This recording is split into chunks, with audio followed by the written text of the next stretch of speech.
প্রিয় দর্শক আসসালামু আলাইকুম। আশা করছি সবাই অনেক ভালো আছেন, সুস্থ আছেন। আজকের পর্বে তৈরি করব দুধ পুলি পিঠা।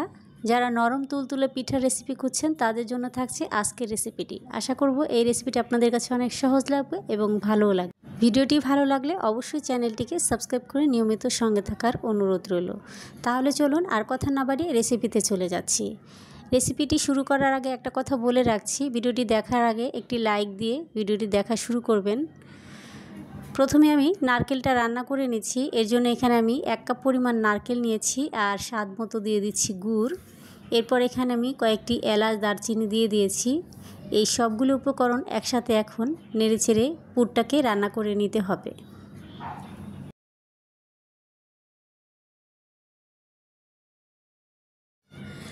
নারকেলের পুরটা কিন্তু আমার তৈরি করা হয়ে গেছে। আর এই যে দেখতে পাচ্ছেন নারকেল থেকে পানিটা যে বেরিয়ে এসেছে, এই পানিটা শুকিয়ে যাওয়া অবধি এই পুরটাকে রান্না করে নিতে হবে।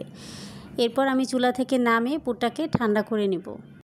একই প্যানের মধ্যে আমি এখানে 2 কাপ পরিমাণ পানি দিয়েছি। পানিটা বলক চলে এসেছে। এই পর্যায়ে দিয়ে দিলাম 1 চা চামচ পরিমাণ লবণ।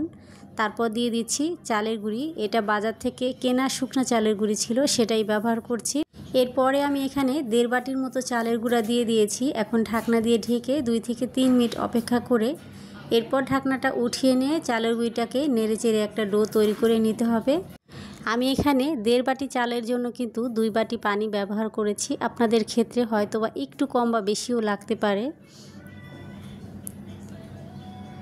চালের গুঁড়িটা ডো তৈরি করে নিয়েছি। এখন আমি চুলা থেকে নামিয়ে একটু ঠান্ডা করে নিব, তারপর ভালোভাবে মথে নিব।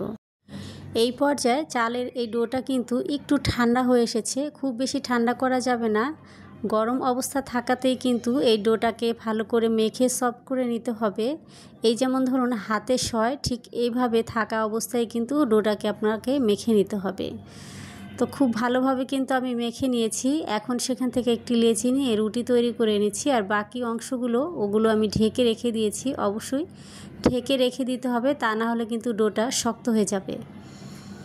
এরপর একটা রুটি তৈরি করে নিয়েছি। আমি এখন একটা গ্লাসের সাহায্যে গোল করে কেটে নিচ্ছি। এতে করে একটা সুবিধা হবে কি, সবগুলো পিঠাই কিন্তু একই সাইজের তৈরি হবে।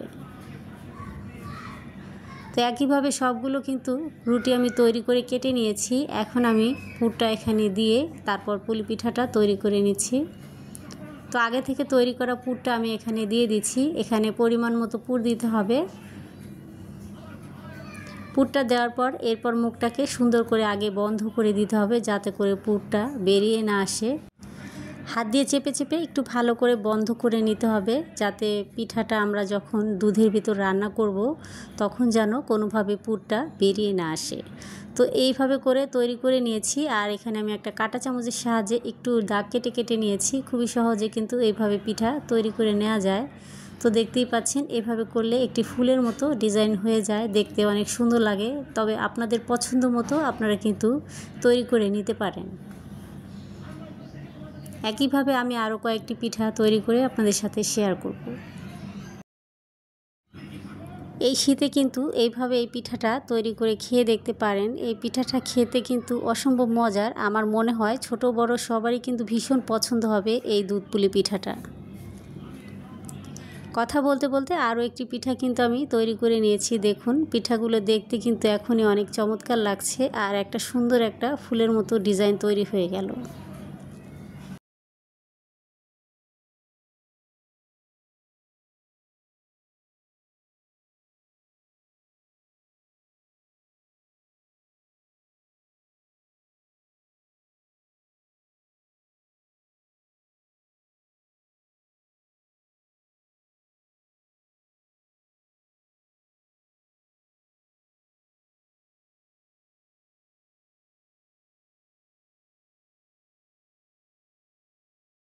একইভাবে সবগুলো পিঠাই তৈরি করে নিব। তো দেখুন পিঠাগুলো কিন্তু তৈরি করে নিয়েছি। এখন চলে যাব চুলাতে। চুলার মধ্যে একটা প্যান বসিয়ে দিয়ে এখানে আমি 1 লিটার পরিমাণ দুধ বসিয়ে দিচ্ছি।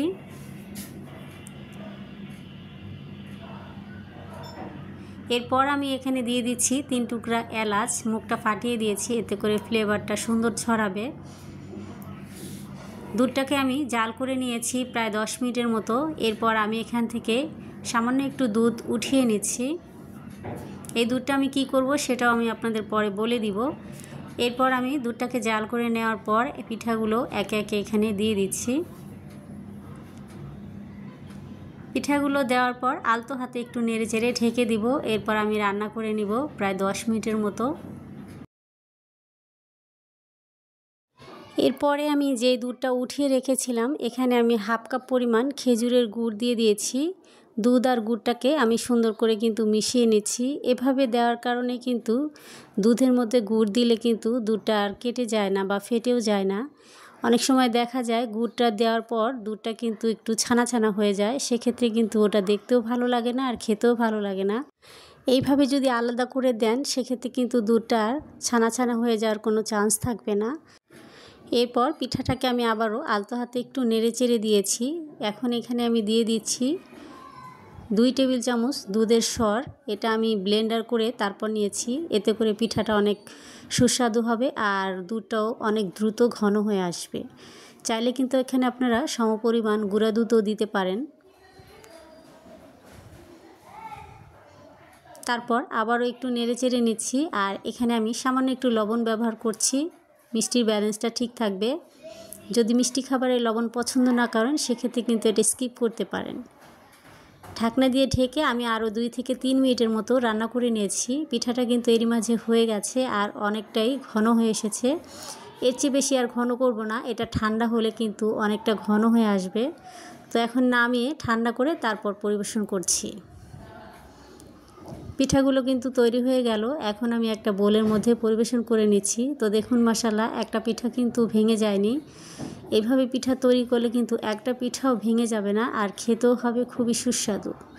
একবার হলো এই শীতে এই পিঠাটা ট্রাই করে দেখতে পারেন। আশা করব আমার আজকের রেসিপি আপনাদের কাছে অনেক সহজ লেগেছে এবং ভালোও লেগেছে। যদি ভালো লেগে থাকে প্লিজ চ্যানেলটিকে সাবস্ক্রাইব করে নিয়মিত সঙ্গে থাকার অনুরোধ রইল। একটি পিঠা আমি একটু কেটেও দেখাই। দেখুন মাশাআল্লাহ পিঠাটা কতটা চমৎকার হয়েছে। তো আজকের মতো এখানে বিদায় নেব। আবারও দেখা হবে অন্য কোনো দিন অন্য কোনো রেসিপি নিয়ে। সবাই ভালো থাকবেন, সুস্থ থাকবেন। আল্লাহ হাফেজ।